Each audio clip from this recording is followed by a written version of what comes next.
in the one guy in the camp told us that is the 19th of August. That's what it says. So you knew the date, August 19th, 1942. That's right. That was 8 o'clock in the night till they got into the camp. It was already 10 o'clock, and we lay there outside. About 7 o'clock in the morning, I see some prisoners coming around with the stripes uniforms, and they're talking to us, says, now we're going to take care of you. We're going to take away all the clothes, and we're going to give you a bath, and we're going to shave you, and we're going to do this, and you're going to be a prisoner, see, like anybody else, see. That's what's got happened. As I remember now, one thing, when I got naked and they shaved us, coming out from those old prisons, your body was so the insects, cockroaches was eating on you, was holes in your body, There was over there a bathtub full of Lysol. You have to go in and dip in, meet your head and everything right in there, see. And boy, and I got in this bathtub, doggone raw Lysol, like, and boy, I thought I'm a dead. Because it burned so badly? It started to burn, and you doggone think you thought you was trying to rip them off, from your bodies, the skin, with your head, in the eyes, in the ears, and everything. Boy, this thing was burning, I'm telling you. So finally we got out, and the water didn't come out from the showers yet. One shower was dripping a little water, drip, drip, drip. And everybody was running, going to this and pushing everybody away, and some one drop dead right over there, see, behind.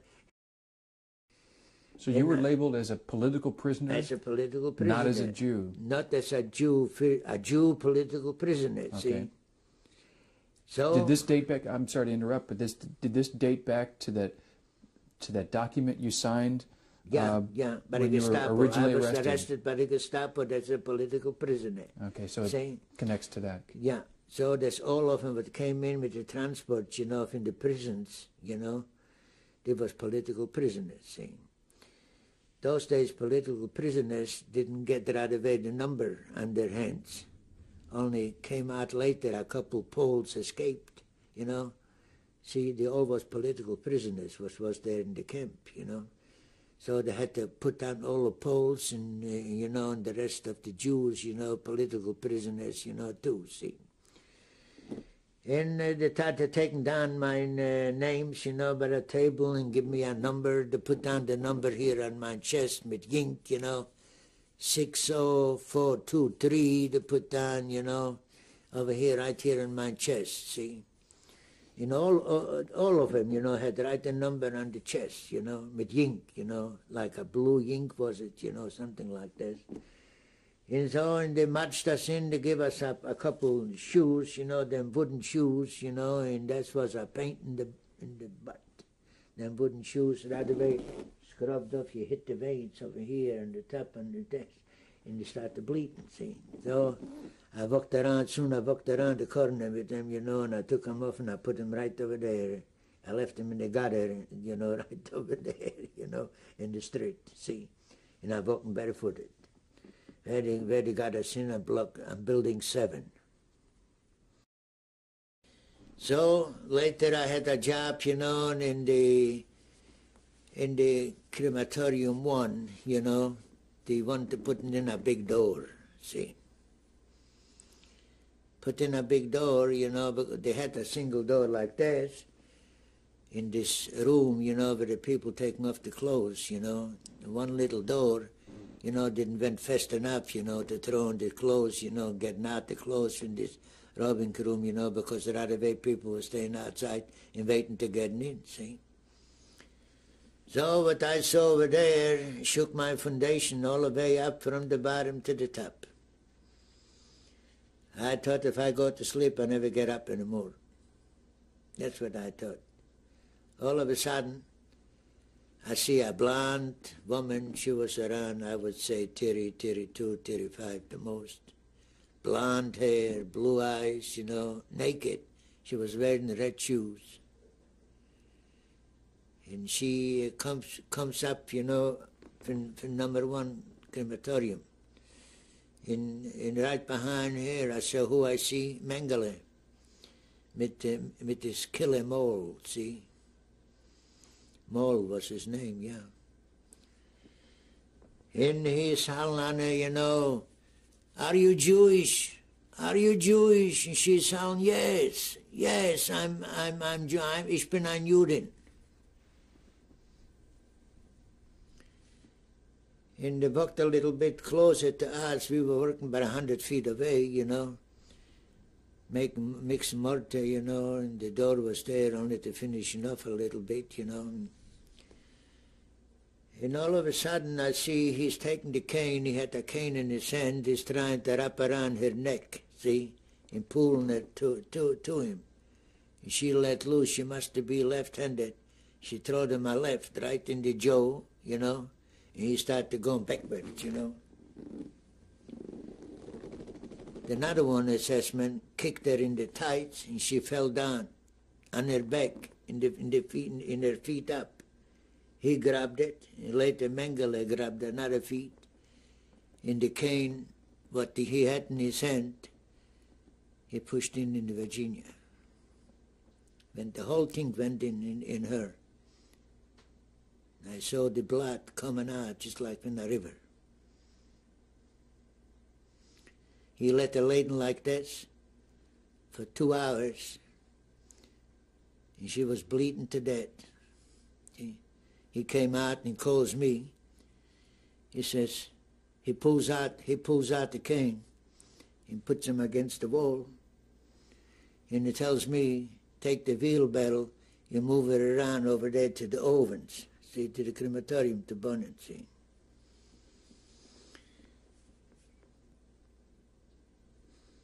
When I got to her, I grabbed her by the hand. She had still a little bit of pulse. She had still. And I put her on the wheelbarrow. And I started saying, you know, the prayer for the dead, Yiskadav Yiskadash. And roll her around to the back in the wheelbarrow. And I knocked on the door, and one guy came to the door, and I says, he told me to bring her over here. He said, what happened to her? I says, I turned around, I walked away, I didn't even tell him even. I was afraid to tell him. I didn't see nothing, I don't know nothing. He told me just to move her around, that's all. And I went back to my work. We got home, we got back to the barracks, you know, later, you know. I told her some guys, and boy, they were shivering and I was shivering, let me tell you, down the street. What can I do? I couldn't help her. I couldn't do nothing. I was just like a newborn child comes out, you know, in the few minutes that's helpless. Next morning I came down. He sees me Mole, you know, the son of a bitch, Bengali was looked like not there anymore next morning, see. He calls me over and he says, take this cane and get the paint off in it, see. I was kind of stunned, you know. Hit me like a ton of bricks. Take off the paint in this cane, see. So I took the cane. And I looked around, I found some pieces of glass, and I started off to shave them off, you know, this cane, see, till I got everything off. Later I took some sand, you know, and I rubbed it around really good to make it look, you know, a little dark, you know. And I was so glad to get away from over there, let me tell you.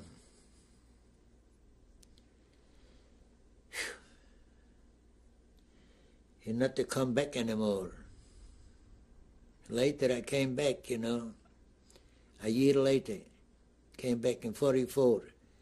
I came back to fixing the screen, you know, but they put in the gas through the top to the roof, see. There was a big screen, you know, with little holes, you know, where they dropped the canister, see. The chemicals eat up the iron, see, around there.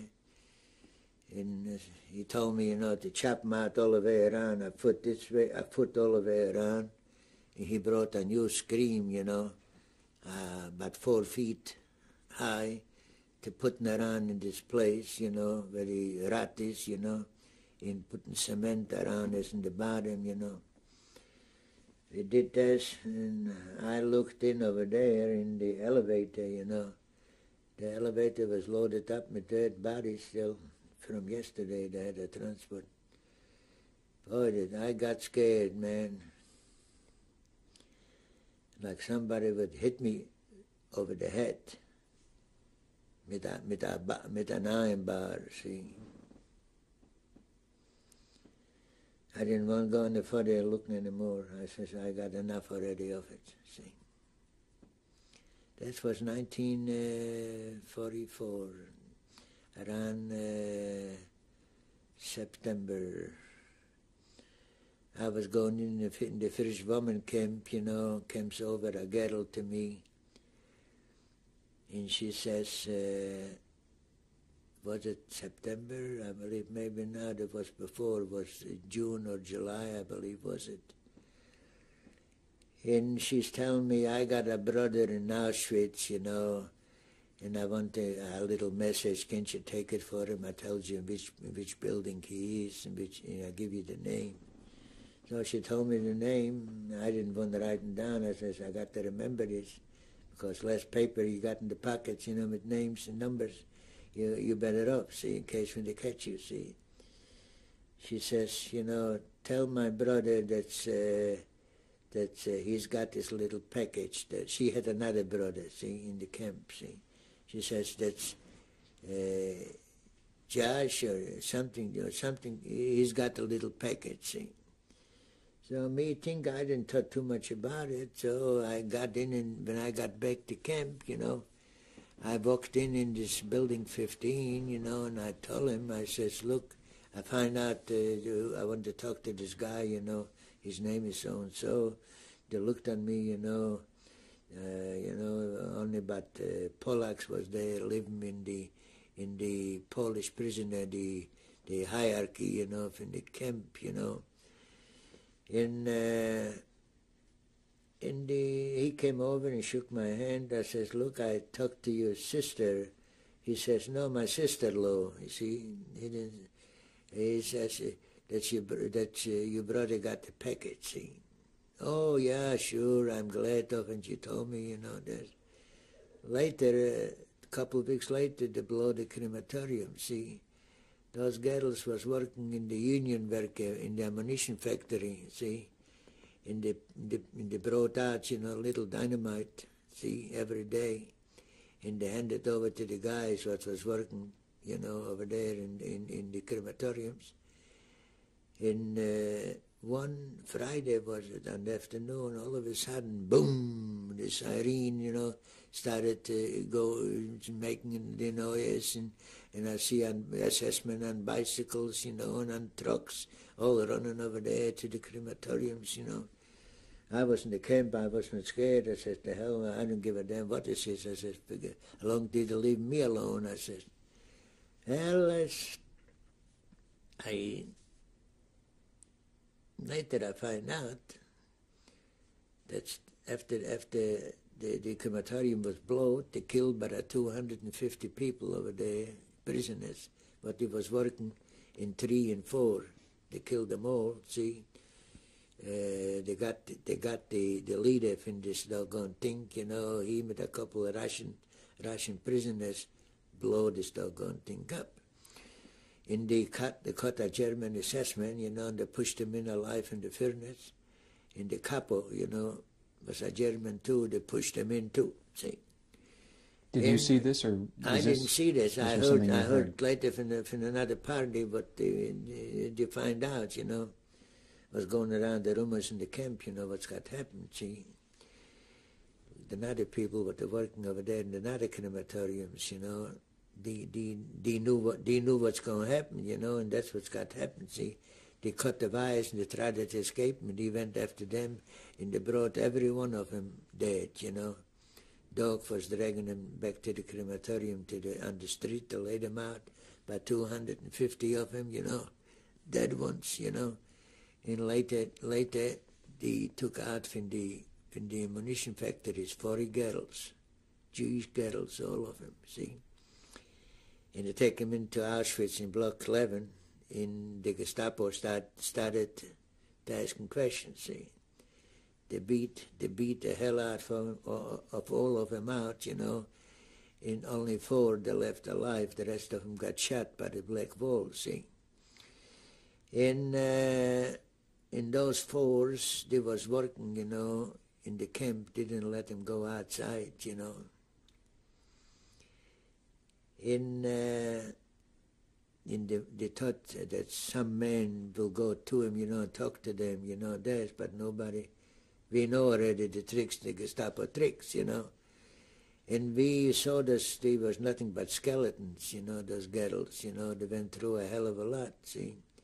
So we arranged the room service in the night, will go in and push them a couple sandwiches under their blankets in the middle in the night, and they be eaten in the middle in the night, see, and don't tell nobody, see. Finally, it's worked. But this thing, I thought they're going to let them live. There was, when the camp was evacuated, you know, the 17th of January 1945, they built, a week before, they built a thing to hang on, you know, a beam, and they hanged, the 4 of them, they hanged, see. In this Matilda Rosa Rabota, you know. I got the names from all of them, but only thing what I deal with is with Rosa, that's how it is. She was a Polish girl, a Jewish Polish girl, see. And all of them stood up pretty good to the Gestapo. But on the end, you know, before the camp was moved, you know, a week before, they was hanged, all 4 of them. You've also told me about other measures of resistance. Yeah, there was, you know, I think everybody thought that when they can fight back, we did fight back a little bit, you know. Typhus was raging in Auschwitz, you know. And we thought, you know, that's the best way to do it, to get those killers infected with those lice, you know, the typhus lice. The Polish inmates, what they was working in the hospital, see, as nursemaids, you know, they was experimenting with this right in 1941, you know. One day came by to me Vladek, you know, with this one guy, you know, from the hospital. He was a nursemaid, you know. He says to me, look, I says, I will trust you with something, but you got to keep your mouth shut. Nobody got to know about it. But not we going to be all dead. He's telling me that they are raising typhus lice. But they got a problem with the delivery. They don't know how to deliver this. So they took, he's coming to us, maybe we can work out something for him, a delivery system. In a piece of paper, you know, in throwing this like this, it doesn't work. It's too much, see. They needed something what nobody can recognize, you know, what it is, you know, in the last minute. You can destroy it, see. So we told him, we came to a little nice gizmo, you know, take a straw, you know. One straw is a little fatter, another one is a little skinnier, see. Take the skin little straw, cut across this way, and bend over the edge, and put a little ring cut off in the big straw, and put on this smaller one. In this straw, inside you put in a 3-4 lice, typhus lice, and that works. Simple thing. In case when they're searching you or something, you can shake it out your pocket, step on it, you know. Nobody's going to be suspicious. It's a piece of straw laid on the ground, see? Straw would be inconspicuous. Yeah.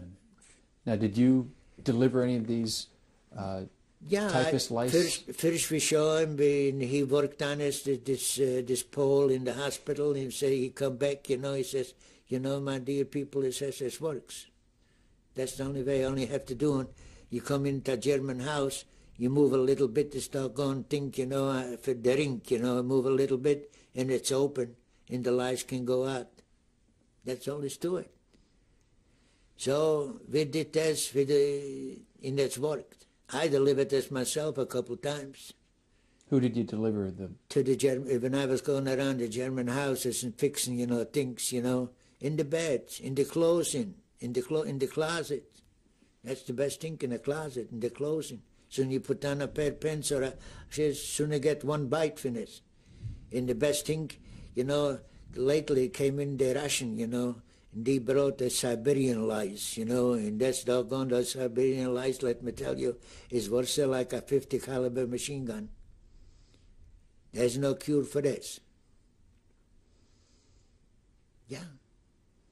Later, I saw another atrocity in camp. It was making a street, you know, putting in the women, you know, and to stump them down, you know, I had a half a railroad tie they had, and a piece of pipe goes through on the top and a piece of iron in the bottom, and was stumping in, you know, this. There was one assessment, he was a killer. Schultz was his name. He was riding a bicycle. Everybody, you know, when they closed the camp, nobody came in anymore. Sunday, 12 o'clock, you could dance, you can hang yourself in the camp. Nobody would, from the SS, never come in the camp. See? He came in, you know, he got in the buildings and throws down every mattress, you know. He messed up the whole room. He says, in a half an hour, I'm coming back, and if you don't do it, all of them gonna get killed. He was a killer, see. His name was Schultz, a butcher boy. He was a redhead with so many freckles on the face, you know, like he came out from the jungle, see. He was looking. He was going like this, you know, a stout son of a gun, you know. He walks over to the girls, you know, and tells us two girls from one side couldn't lift and two girls from the other side. They couldn't lift them high enough to still go and think to stump them, see. So he's telling the two of them go away. And one girl, he kicks her in the calf, you know, from the back, and she falls down. He grabs the feet, he makes a stumper with her head. And I was passing by, see, with a bucket of 3/4 of a bucket full of water, you know. And I saw this. God have mercy. If that wasn't a doggone him, I was ready to go. And if I ever had something in my hand, a piece of glass, a busted bottle, I would cut his throat right there, man.